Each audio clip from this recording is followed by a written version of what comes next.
भगवान बताते हैं कि वह सुंदर बंधनों से बंधी हुई होना चाहिए और पर्याप्त विशाल सुखपूर्वक सुख देने वाली होना चाहिए।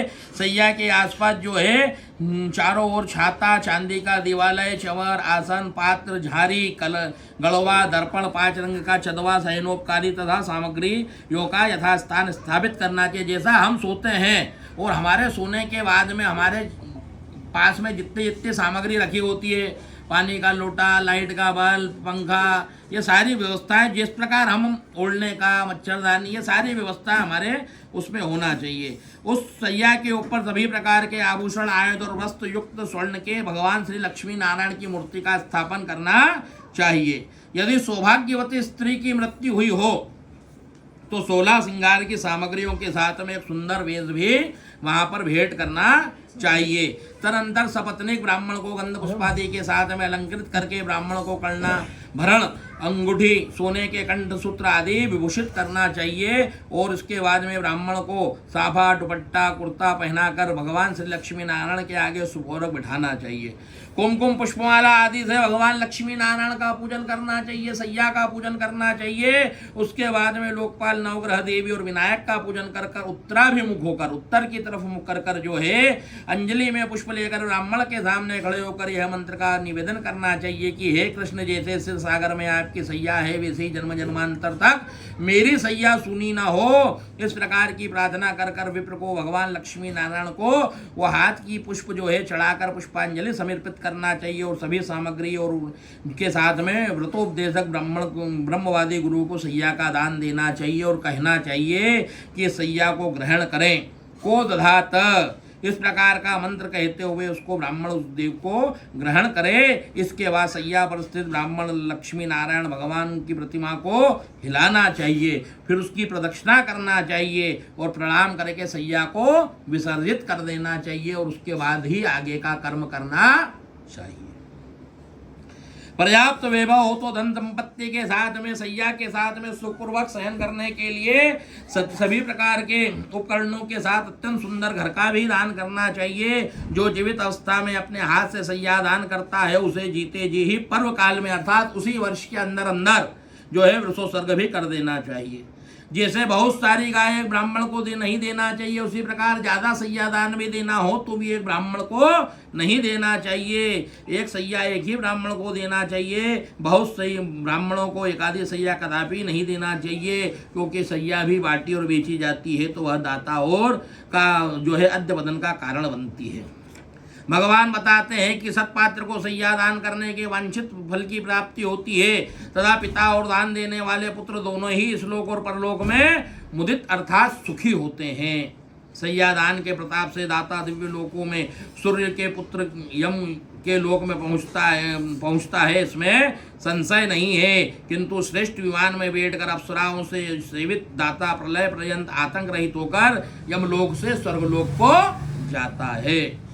सभी तीर्थों में, सभी पर्वों में जो पुण्य काल में दान दिया जाता है उससे भी अधिक पुण्य जो है सैयादान से प्राप्त होता है। इस प्रकार पुत्र को सैयादान करने के बाद में पददान प्रदान करना चाहिए, जो मैं तुम्हें यथावत बताता हूँ सुनो। 13 ब्राह्मण को जो है 13 पददान करना चाहिए। 13 चीज़ों में क्या क्या देना चाहिए तो बोले छाता, जूता, कपड़े, अंगूठी, कमंडल, आसन, पंच पात्र है ना, दंड, तांबे का पात्र, कच्चा भोजन, पका हुआ भोजन, अर्घ पात्र और यज्ञ पवित्र, ये 13 चीज़ें जो है ये दान करना चाहिए। इस प्रकार शक्ति अनुसार 13 पददानों की व्यवस्था करके 12वें दिन 13 ब्राह्मणों को पददान करना चाहिए। इस पददान से धार्मिक पुरुष सदगति को प्राप्त होते हैं और यम मार्ग में गए हुए जीवों के लिए पददान सुख को प्रदान करने वाला होता है। ये जो हम सामग्री प्रदान करते हैं ये सामग्री यमलोक में व्यक्ति के बहुत कार्य आती है। क्या कार्य आती है?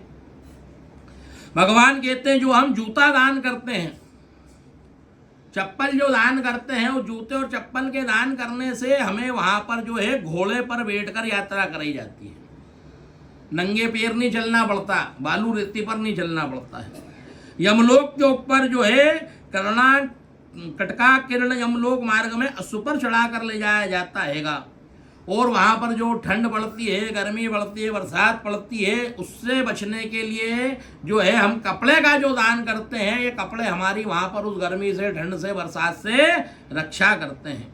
वस्त्र के प्रभाव से जीव जो है सुखपूर्वक उस यम के मार्ग में जाता है। उस महान यम मार्ग में भयंकर विकराल काले पीले वर्ण वाले यमदूत जो हैं वो वहाँ पर प्राणी को मारते कूटते हैं। इसलिए यमदूतों की प्रसन्नता के लिए सोने चांदी लोहे की अंगूठी का दान करना चाहिए, अंगूठी प्रदान करना चाहिए। जो हम कमंडल दान करते हैं पानी पीने के लिए, उस कमंडल के दान करने से 1000 रुपयों का जो है दान प्राप्त होता है।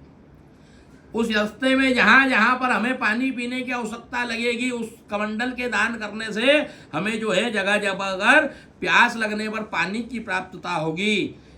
मृत व्यक्ति के उद्देश्य से जो तांबे के पात्र को जल में भरकर देता है उसे 1000 रुपयों का दान प्राप्त होता है।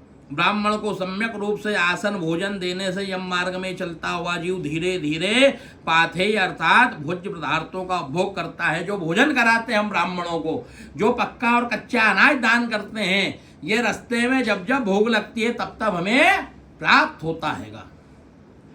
इसी प्रकार जो है जीव उपयोग करता है। इसी प्रकार सपिंडन के दिन विधि पूर्वक दान देने से बहुत से ब्राह्मणों के साथ में चांडालों को भी भोजन कराना चाहिए। इसके बाद वर्ष के पूर्व ही 12वें दिन सपिंडन करने से प्रत्येक मास में जल कुंभ और पिंड का दान करना चाहिए। प्रत्येक मास में जब भी तिथि हो, तारीख हो, 12 महीने तक ये काम करना। बस 12 महीने बाद कर्मों किसी काम नहीं आएगा। जब मृत्यु तिथि हो, उस मृत्यु तिथि के दिन स्त्री हो तो स्त्री, पुरुष हो तो पुरुष, उसको भोजन कराएं 1 बजे के पहले। उसके साथ में उसको भोजन कराने के बाद में यथाशक्ति एक कलश का दान करें। कलश में जल भर के दें, उसमें सुपारी डालें, जनेऊ डालें, सिक्का डालें, ऊपर एक दूना रखें, उस दूने के अंदर कच्चे आटे का एक इस प्रकार पिंड इत्यादि बना लें, नहीं तो मीठा रख दें। मीठे रखने के बाद में कुछ दक्षिणा और एक कपड़ा तिलक लगाकर दान करें। ये 12 महीने तक हमको तिथि पे करना है ना। ये 12 महीने बाद जब तक वो यात्रा करेंगे, जहाँ जहाँ मासिक पिंड पे रुकेंगे, 16 स्थानों पर रुकेंगे, वहाँ उन्हें प्राप्त होगा।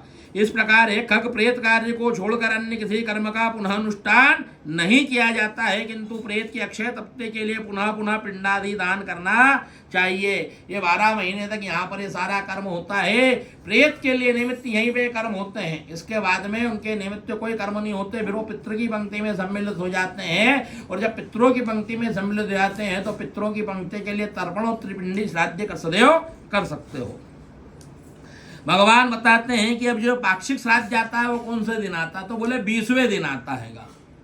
20वें दिन जो तिथि रहती है वो उसकी पाक्षिक तिथि कहलाती है। पूर्णमासी को जो मरता है उसका उन्य मासिक श्राद्ध जो है चतुर्थी को होता है। जो चतुर्थी को जाता है उसका उन्नाधिक श्राद्ध जो है नवमी तिथि को होता है। जो नवमी तिथि को जिसकी मृत्यु होती है उसका उन्मासिक श्राद्ध जो है रिक्ता अर्थात चतुर्थी तिथि को होता है।